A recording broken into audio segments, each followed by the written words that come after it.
É sempre uma alegria retornarmos aqui, revendo irmãos queridos e compartilharmos alguns momentos de reflexão que nos ajudam a compreendermos o objetivo da nossa caminhada.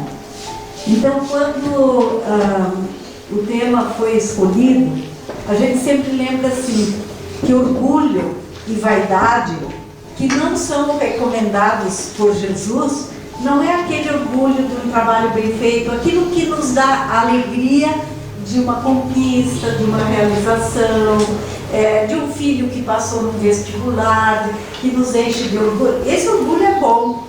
Agora, Jesus, lá numa passagem registrada pelo evangelista Mateus, ele diz que o maior dentre vós seja o vosso servidor, pois aquele que se exalta será humilhado e o que se humilha será exaltado. Então, por exemplo, quando nós nos dedicamos ao trabalho no bem, nós estamos servindo o Cristo. Então isso sim nos dá orgulho. Por quê? Porque nós somos servidores, nós nos colocamos a serviço do próximo, a serviço do bem.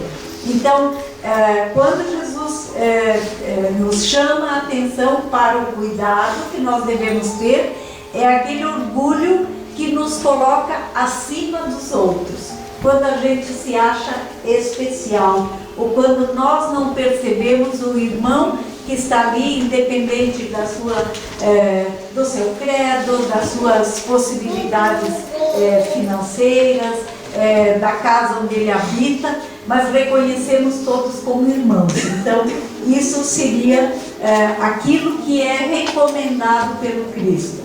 E lá no livro dos Médios, nós vamos encontrar uma passagem, e buscamos muito sobre esse tema nas obras básicas e na revista espírita, ou nas obras escritas por Allan Kardec. Então ele vai falar que todas as imperfeições morais são portas abertas ao acesso dos maus espíritos, ou seja, qualquer imperfeição nossa nos coloca sujeitos a sofrermos interferências espirituais não tão agradáveis e produtivas para nós. Aqui, porém, chama a atenção o codificador, eles exploram com mais habilidade o orgulho, porque aqui a criatura menos confessa a si mesma, porque a gente não admite que é orgulhoso. É muito difícil o orgulhoso admitir que é orgulhoso. Então esse é o perigo que os benfeitores nos chamam a atenção, e o codificador também. E aí, lá, como está falando no livro dos médios, vai falar dos médios. Então ele diz que o orgulho tem perdido muitos médios dotados das mais belas faculdades e que teriam podido tornar-se instrumentos notáveis e muito úteis. Mas o que acontece? Às vezes uma facilidade, é como um orador que tivesse uma facilidade de falar para as pessoas, e aí os nossos jovens talvez dissessem assim, começa a se achar, ou seja, começa a entender-se alguém especial, e aí se coloca acima dos outros. E na verdade não. Todos os dons, todos os dotes que nós temos, nós os recebemos para um serviço útil que vai nos propiciar o nosso progresso. Então, o Espírito Miramês, lá no livro A Força do Pensamento, ele vai dizer que o orgulho é a doença em que o indivíduo acredita que o tratamento é não tomar o remédio que lhe trará a cura. Por quê? Porque ele acha, não, eu não preciso disso, isso é para vocês. Então, na verdade, todos nós precisamos, até o mais evoluído, e a gente percebe que quanto mais evoluído, mais humilde a pessoa é. Então, esse é o padrão para nós entendermos por quê. E por que Jesus nos chamava a atenção a isso. Se a gente olhar, por exemplo, um Chico Xavier, uma Irmã Dulce, uma Teresa de Calcutá, um Francisco de Assis e tantos outros apóstolos anônimos que passaram e que se encontram na Terra, que a gente percebe que quanto mais têm, quanto mais bondosos eles são, menos eles se acham bondosos, ou se entendem por bondosos, porque eles conhecem as limitações e os perigos de cada um. Lá no Evangelho, no capítulo 2, tem uma passagem que é a realeza terrestre, né? E vai falar, a mensagem é lindíssima, é de uma rainha de França, em que ela diz a sua surpresa e até estupefata, quase admiração, quando ela se deu conta que no outro lado da vida, quando ela deixou a vida física, imaginava ela que todos estariam a seu serviço, e aí ela se dá conta que ela era muito inferior àqueles que a tinham servido na terra. Então ela diz, o orgulho me perdeu na terra. Eu só tirei essa frase porque pela percepção de que tudo aquilo que ela viveu como rainha não lhe servia lá. O que nos serve na espiritualidade são os atos bons que nós fizemos. Ou seja, por isso diz Jesus, aquele que quer ser maior, seja o servidor. Por quê? Porque é no servir que nós colheremos as recompensas na vida espiritual. O resto nos serve para o trabalho aqui. Mas o que nós levaremos é aquilo que a gente fez de bom. E lá no capítulo 7 também do Evangelho, é uma mensagem do Espírito Jorge, que ele chama um Espírito amigo, e ele diz assim, orgulhosos, que eres antes de seres nobres e poderosos, na balança divina são iguais todos os homens, só as virtudes os distinguem aos olhos de Deus. Então, o que pesa na balança divina? Só aquilo que nós fizemos de bom.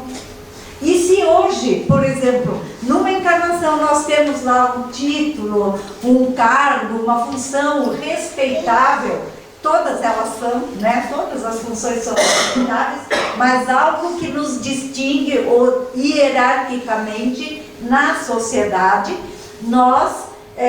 isso é passageiro.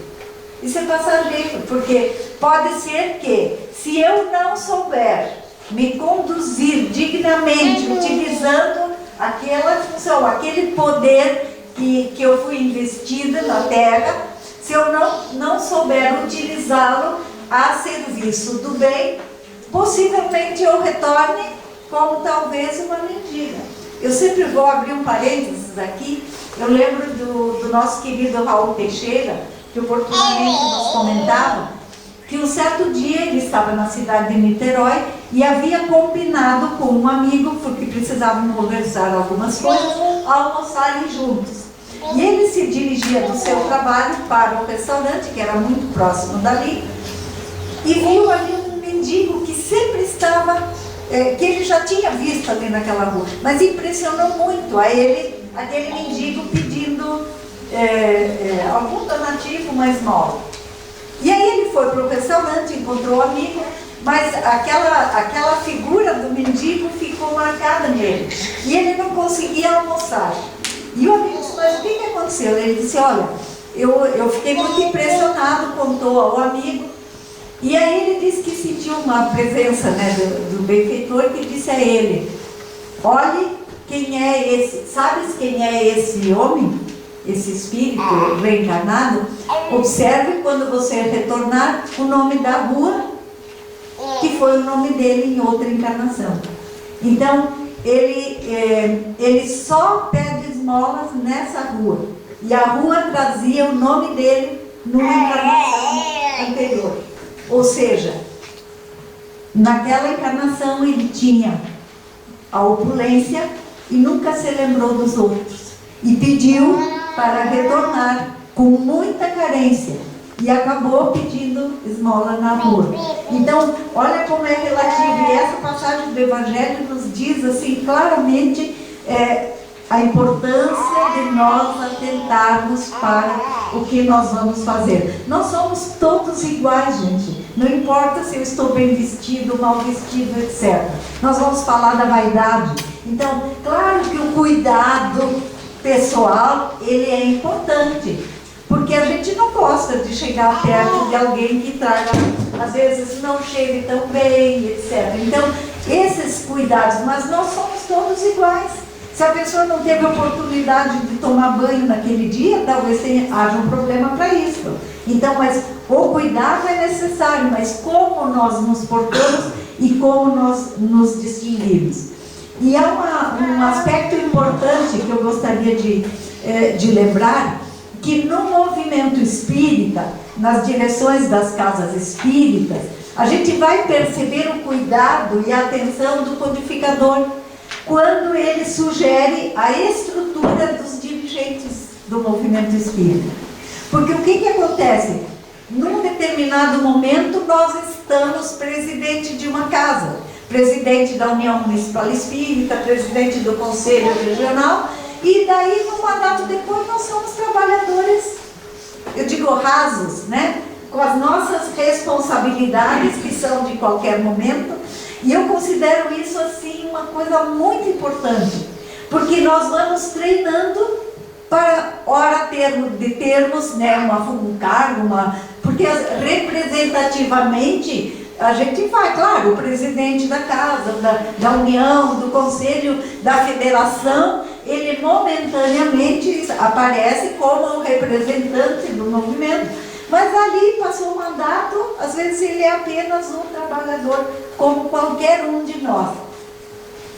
Então isso, a nossa análise, é um exercício extremamente importante para que não nos apeguemos a cargo, a função nenhuma, porque nós somos trabalhadores do Cristo e vamos onde somos chamados. Às vezes as pessoas dizem, eu quero fazer isso, eu quero aquilo. Gente, nós vamos onde nós somos necessários, porque é para isso que nós estamos trabalhando. Então, se tem destaque naquele momento, não sei. Se não tem, melhor ainda, porque não corremos risco nenhum. Então a gente, e o próprio codificador, ele vai nos chamando a atenção. Há uma outra passagem que ele diz, então, que está lá em Obras Póstumas, quando ele fala justamente do movimento espírita, então ele diz, faz-se mister primeiramente para agradar a Deus, humildade, modéstia e desinteresse. Visto que ele, né, Deus, ele está falando, abate os orgulhosos, os presunçosos e os ambiciosos. Ou seja, ele vai nos oportunizar, não é o castigo, né, gente, vamos lembrar, ele vai nos oportunizar que nós experimentemos as condições em que nós precisamos exercitar isso. Porque senão o sofrimento, se num momento estivermos despojados do poder, às vezes até de uma posição social, um destaque, vamos dizer, social, nós vamos sofrer muito. Então a gente precisa exercitar isso, e às vezes a gente percebe as pessoas que mais têm, porque não é de uma condição, a humildade, gente, não é da condição social. A humildade é interior, é uma virtude. Porque às vezes nós temos miseráveis, orgulhosos e vaidosos, e nós temos pessoas riquíssimas ou no poder, com a simplicidade e a humildade. Então isso é muito importante. Então ainda Allan Kardec, lá na Revista Espírita de março de 1863, ele vai dizer, convidamos todos os adeptos sinceros, então somos todos nós, que escolhemos, que elegemos a doutrina espírita para o nosso caminho, a nos conduzir a Deus, e a se porem em guarda, olha a vigilância do que falava Jesus, evitando as armadilhas que lhes poderiam estender. Nossa, a pessoa vai indo e daí alguém vem aqui e fala belamente, aí todo mundo vem, nossa, mas que coisa linda, mas que coisa maravilhosa. Não é dizer assim, puxa, que bom foi, aproveitei muito, porque nós podemos elogiar sem paparicar, sem rasgar seda, como a gente diz. Porque um elogio sincero, honesto, de incentivo, ele é importante. Mas quando a pessoa se sente prodigiosa, aí há o perigo, é uma armadilha, porque nós temos que estar precavidos. E a pergunta que ele faz é: como nós conjugamos o verbo das nossas ações? Usando pouco a primeira pessoa do singular, que é eu, e usando mais a primeira pessoa do plural, que é o nós. Então, às vezes, a equipe toda trabalha, mas eu sou o presidente e digo: olha o que eu fiz nesse mandato. A gente faz alguma coisa sozinha? Vamos aprender as lições, gente, que nós estamos vendo no nosso país. Nós todos prestaremos contas e devolveremos até o último sentido. Então, mais do que a indignação é real, mas cuidemos, porque a compaixão ali se faz necessária, porque será muito doloroso, porque todos devolveremos. E lá na questão 326 do Livro dos Espíritos, Allan Kardec vale a pena a gente ler, porque ele faz várias perguntas com relação a isso, e pergunta inclusive se é importante para o espírito as honras que lhe prestam no momento da sua desencarnação. E aí os benfeitores espirituais então vão responder que quando ele já ascendeu a certo grau de perfeição, o espírito se acha liberto, ele usa a palavra escoimado, liberto de vaidades terrenas e compreende a futilidade de todas as coisas. Então, o que é importante para o espírito no momento que ele sai? Claro que é bom, que faz bem ao espírito receber as vibrações, as preces, o carinho de todos que aqui ficam. Mas aquelas honrarias que extravasam, como é que se diz, o respeito sincero, isso não diz nada para aqueles que já evoluíram, faz falta para aqueles que ainda estão apegados às honrarias, como nos fala a mensagem da Rainha de França.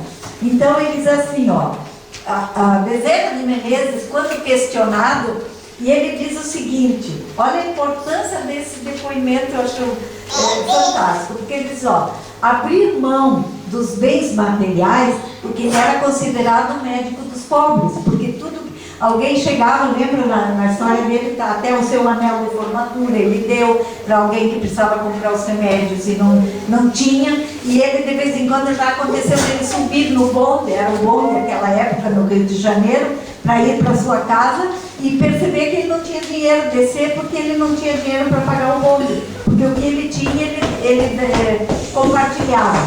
Então ele mesmo diz que lá no livro Cartas ao Dr. Bezerra de Menezes, ele diz assim, que abrir mão dos bens materiais não foi certamente o maior desafio da sua caminhada, como descrevem os bondosos amigos sobre a minha pessoa, porque todos nós consideramos que foi essa pessoa extremamente desapegada. E ele diz que não foi lá certamente o maior desafio da sua caminhada.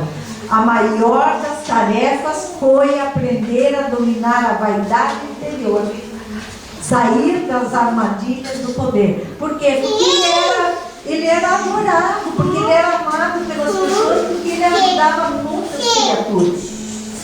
Então as pessoas se dirigiam a ele como uma pessoa extremamente abnegada e despojada dos bens materiais. E ele diz então que o maior desafio não foi esse, o desapego, mas foi o desapego àquilo, porque a gente gosta de ser paparicado, a gente gosta de estar em destaque ainda, e a gente não percebe que quanto mais as nossas boas ações ficarem para nós, na nossa consciência, sem a gente espalhar muito, elas mais efeito elas terão de benefício nosso, porque nós não recebemos um pagamento aqui. Então, é fácil quando as pessoas nos reverenciam, a gente estufar o peito, como nós dizemos numa linguagem mais corriqueira. E aí, então, nós vamos encontrar do Espírito Jorge, lá na Revista Espírita, uma mensagem também lá de junho de 1860, é uma mensagem lindíssima, a gente pensou o parágrafo e ainda tiramos alguma coisa, porque o nosso tempo também não é tão assim tão grande. Então ele diz assim: quero falar da vaidade, que se mistura a todas as ações humanas. Ela mancha os pensamentos delicados, penetra o coração e o cérebro, abafa a bondade em seu germe. Todas as qualidades são aniquiladas pelo seu veneno. Para lutar contra ela, é preciso usar a prece. Só ela nos dá a humildade e a força. Então, é a vaidade. E vou novamente frisar. Não é a vaidade aquela que me faz querer sair até arrumado, melhor que eu posso. Como é que se diz? A gente gosta de apresentar-se bem de acordo com cada ambiente, porque nós podemos estar até vestidos com muita simplicidade, mas estarmos apresentáveis de acordo com o ambiente onde nós estamos. Então isso é até um respeito próprio, né? O amor próprio que a gente tem, aquilo que nos faz também viver agradavelmente em sociedade.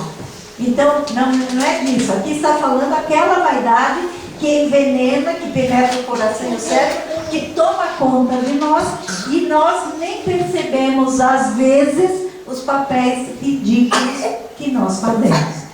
E quando falava nessa junção do orgulho e da vaidade, os benfeitores espirituais nos chamam a atenção, por exemplo, um escritor que escreve uma obra dentro dos princípios da doutrina, e aí faz sucesso, né? Uma obra se projeta, e depois se desvia, porque a vaidade toma conta, o orgulho toma conta, e se desvia dos propósitos e entra num processo obsessivo de tal forma que já não se dá conta do ridículo que está publicando.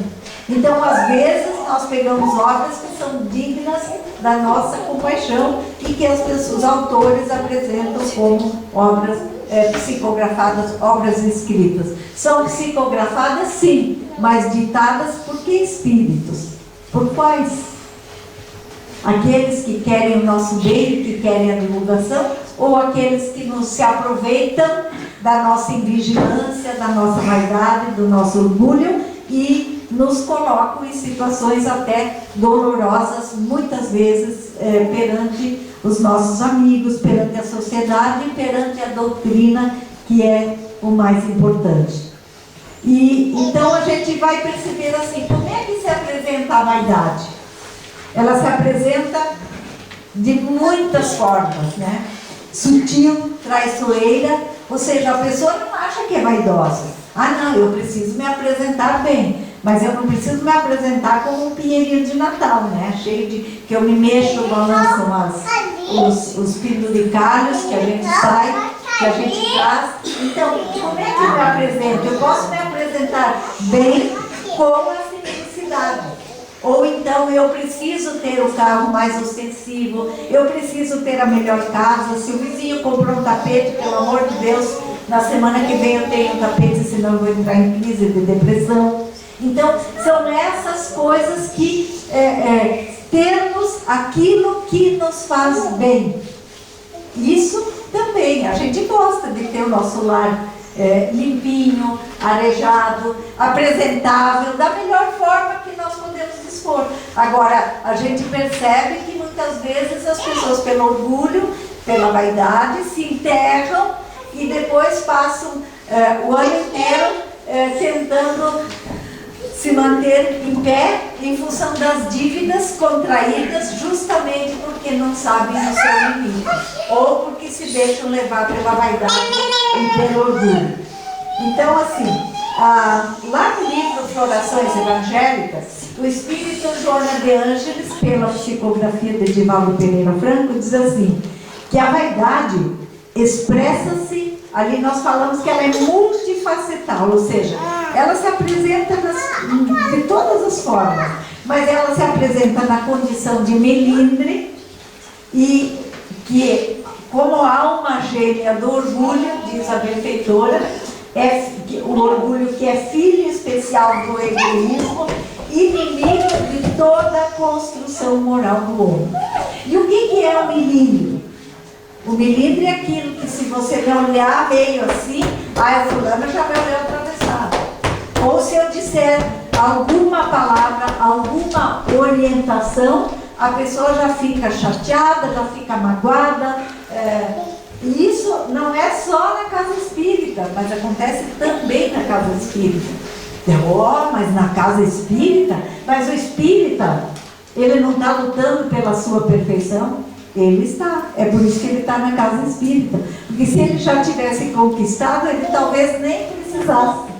Porque às vezes as pessoas acham que no momento que a gente aceitou ou abraçou o espiritismo como seu recurso de caminhar para Deus, como a sua religião, como a sua filosofia de vida, que nós já nos transformamos. Não, nós abraçamos porque Ele nos abre uma porta e um caminho para o aperfeiçoamento, para nos livrarmos dos nossos males. Então, na verdade, nós precisamos da doutrina, desse esclarecimento para a nossa transformação. Mas ainda não nos transformamos, nós estamos, cada um de nós, lutando para o nosso aperfeiçoamento. Então, para nos libertarmos tanto do orgulho como da vaidade. Então, o melindre é aquele sábio de açúcar, que não pode sair na rua quando está chovendo, porque desmancha, porque tudo tem que ser, a gente tem que cuidar com as palavras. Às vezes nós temos na família, nós temos como colegas de trabalho, nós temos na nossa sociedade, temos como vizinho, temos como colega da casa espírita, que a gente tem que estudar as palavras para não melindrar. Porque se melindrar, a pessoa fecha a cara por uma semana, um mês, às vezes sai da casa, e assim vai. Então é a nossa luta de todos nós. E quando a gente compreende que para aquela pessoa é muito difícil, que ela tem dificuldade, não custa a gente exercitar a paciência, a compaixão, a tolerância e caprichar um pouco no verbo quando a gente for falar com a pessoa. Às vezes a gente faz uma prece antes e depois vai. Porque a pessoa não sabe ouvir uma crítica, ela se melindra, ela não sabe aceitar uma sugestão, porque é ela que sabe fazer. Então, todas essas pequenas coisas que a gente vai encontrar no nosso caminho, e os outros vão, às vezes, nos encontrar nos seus caminhos, porque somos nós. Então, aqui, multifacetal. Onde é que nós vamos? Ele está associado ao orgulho ferido, a insegurança pessoal e a baixa autoestima. Se alguém pergunta assim, dá um jeito nesse cabelo. Nossa, a pessoa entra em crise, vai para casa, vai catar um cabeleireiro, vai fazer não sei o quê. Não é? Às vezes a pessoa não se deu conta. Um familiar que às vezes olha, essa roupa não vestiu bem você. Quem sabe procura uma coisa que te favoreça mais. A pessoa está ajudando. Mas Deus me livre, a criatura nunca mais vai botar aquela roupa, nem pintada. Então, o que eu quero dizer assim? A pessoa melindrosa, ela toma qualquer coisa como pessoal, como se fosse uma ofensa, e não uma sugestão, às vezes um abrir de olhos para que a pessoa tome uma atitude diferente. Às vezes a gente está escorregando e alguém amorosamente vem e nos chama: Clementina, cuidado, olha o que está acontecendo, dá uma pensada sobre isso. Então, a gente vai refletir. Pode ser que no primeiro momento a gente fique um pouco azedado por dentro, né? Depois no momento que a cabeça se apoia no travesseiro, a gente vai pensar e a gente vai perceber que aquela pessoa é que realmente é nosso amigo e não o nosso inimigo. Então, é importante que a gente se dê conta disso. Então, do melindre também deriva a mágoa, o ressentimento, a raiva e muitas vezes até a agressividade, porque a pessoa não sabe aceitar, o orgulho, né, está misturado.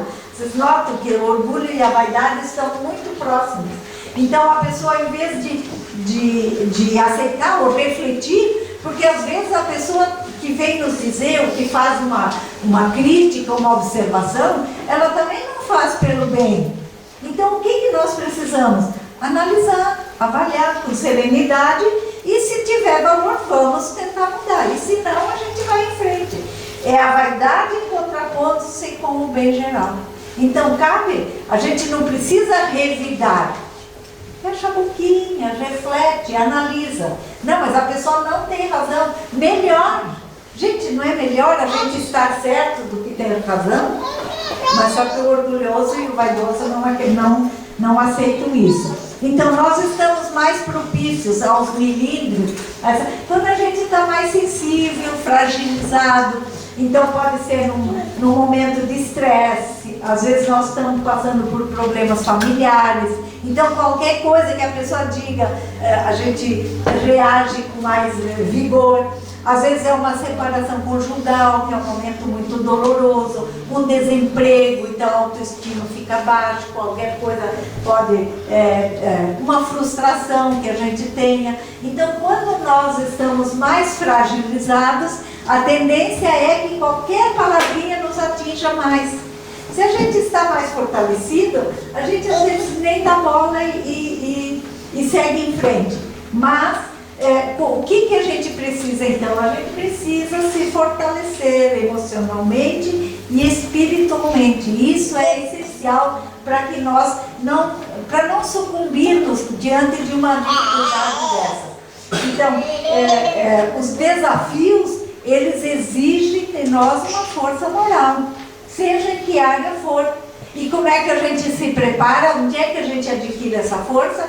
Lembra lá, na prece, no esforço, vencendo pequenas dificuldades todos os dias, superando as nossas limitações, porque daí nós teremos essa força no momento em que um desafio maior nos atingir.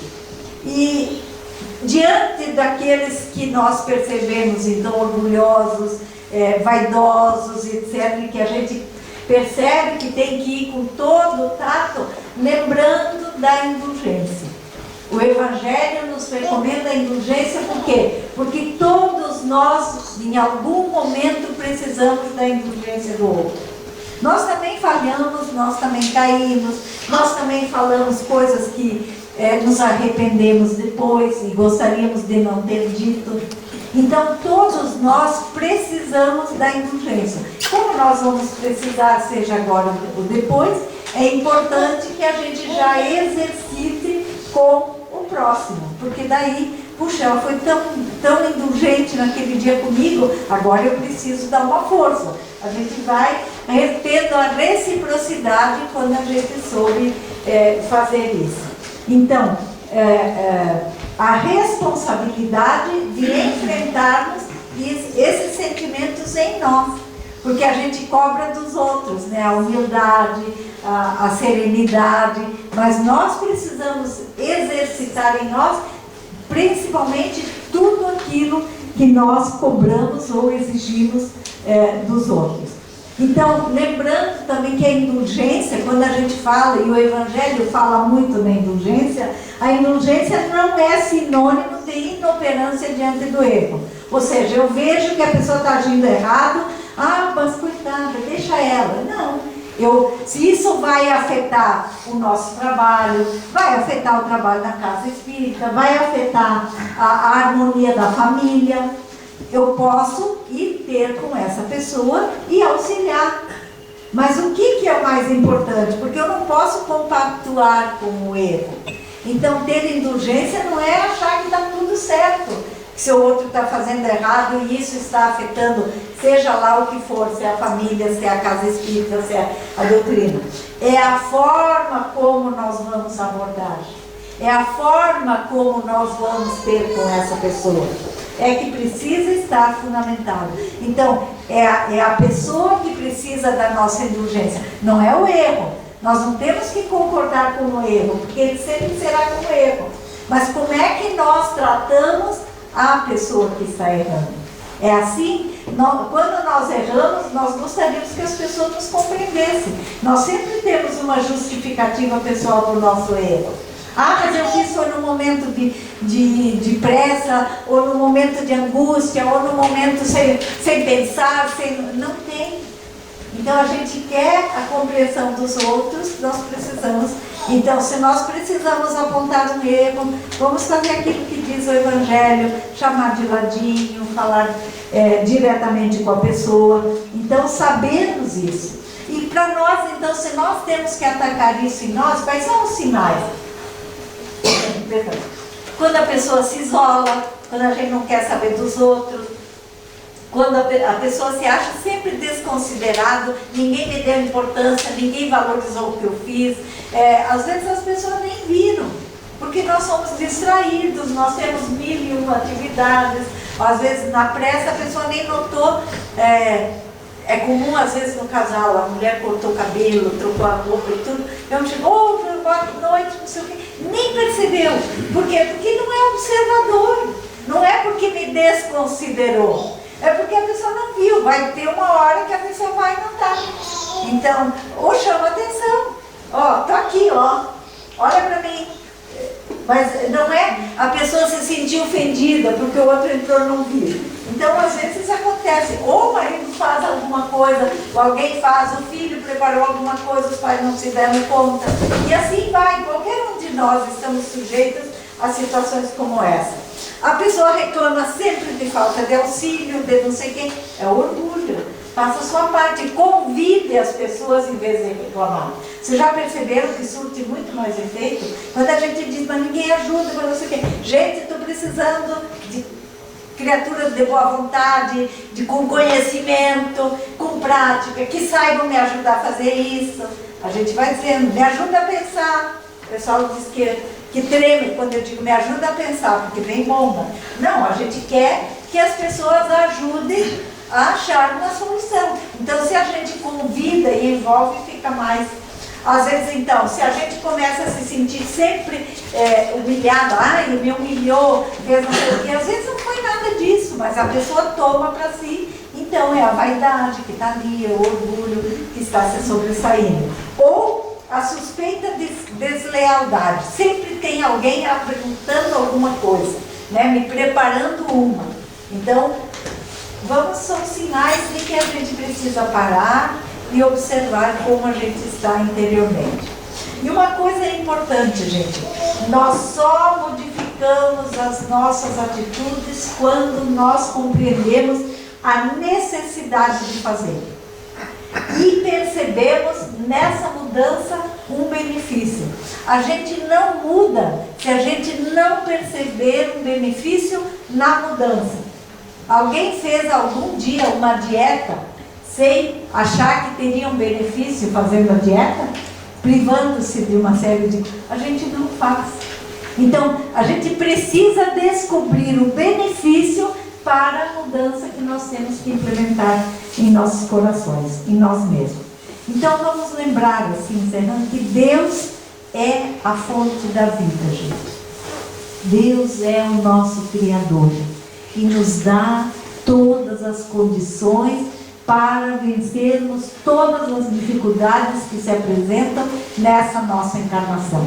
E ninguém de nós, acho que vocês já me ouviram dizer isso muitas vezes, ninguém de nós recebeu tarefa, compromisso superior às suas possibilidades e às suas forças. Então, vamos lembrar que tudo o que há de grandioso emana do nosso Criador. Então é para lá que nós temos que caminhar. De onde vem a força e tudo aquilo que nós necessitamos? É lá que nós vamos buscar. Quando nós temos sede, onde é que a gente vai buscar água? Na fonte, na bombona, onde for. Mas é na fonte. Então nós é que temos que caminhar. Ou a gente vai estalar o dedinho e dizer água e ela vem para nós. Não, nós é que vamos caminhar. Esse é o esforço, é o preço que nós pagamos do deslocamento para nos saciarmos. E por que a gente vai fazer esse esforço? Porque a gente precisa, a gente sabe o bem-estar que vai sentir quando tomar água. Então, nós mudamos e vamos em busca, vamos na direção do Criador, quando nós percebemos que sem Ele não há felicidade. Então, todos queremos nos aproximar dele. Quem não quer compreender cada vez mais, se aproximar de Deus, sentir essa presença amorosa no coração? Todos nós queremos. O caminho é o quê? Aperfeiçoamento. Então, é o nosso passo, é o nosso esforço de cada dia. E lembrando então que nós dissemos lá no início, a frase de Jesus: o maior dentre vós seja vosso servidor, pois aquele que se exalta será humilhado, e o que se humilha será exaltado. Que possamos ser nós aqueles que vamos ser os convidados. Venha mais para a frente. Lembra-se no banquete nupcial, quando Jesus diz: senta-te lá. É justamente essa postura. Vamos manter-nos na nossa simplicidade, na nossa humildade, para que sejamos então, se tivermos já o merecimento, sermos convidados para nos aproximarmos dele. E a caminhada é nossa. Que Jesus, o nosso mestre querido, nos ampare e abençoe. Nós deixamos ali a bibliografia, agradecemos o carinho, as vibrações de todos.